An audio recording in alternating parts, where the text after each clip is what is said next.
To create a Cubist montage, again, you need just the right kind of photos, and it's easiest if you use InDesign to create it.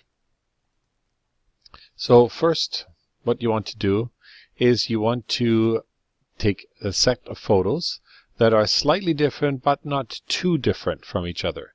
So I'm going to use one image as my background image, and I'm going to put the other photos on top. So for that to be the easiest thing to do, I'm going to select with my selection tool the image I'm going to make my background image, and I'm going to lock it. And so I'm going to put it either on a separate layer, or I'm going to select that image. So if I select that image here, I can right click and I can say lock. Now I will not be able to move that image or do any other kind of changes with it. Now for the other images, I can place those on top, and they're not the right size, kind of size, but we also don't want them to be too big. So I'm going to make this into a smaller square, and I'm going to, let's say, place it over one of the eyes. I'm going to click on the center image. I'm going to move her face into the right place. I'm going to make this larger, and I will move it over until I have more or less the part that I need for my Cubist image in that space. So it's still a little bit too small, so I'm going to click on that and again make that a little larger, and now this looks pretty close to what I have. So I'm going to take that, I'm going to offset that in another place. So I'm going to take that here, put a little bit off, and now the easiest part is I can just hold down my Alt key, take that box, move it over to another location, and then move the image inside that box so that it's offset a little bit.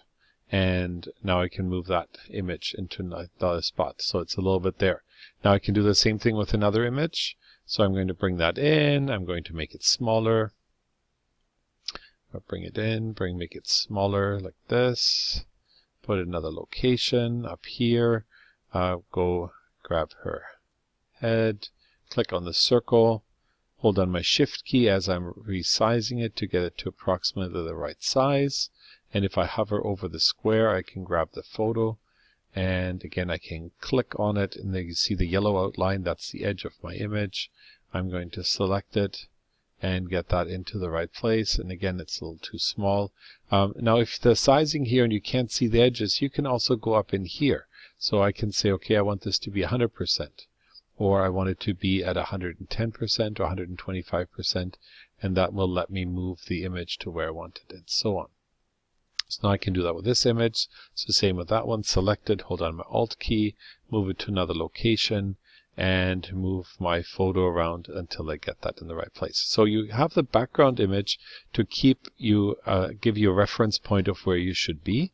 And now I can do the same thing with this. Now, what I'm going to do though is I am going to skip ahead and add a few more layers.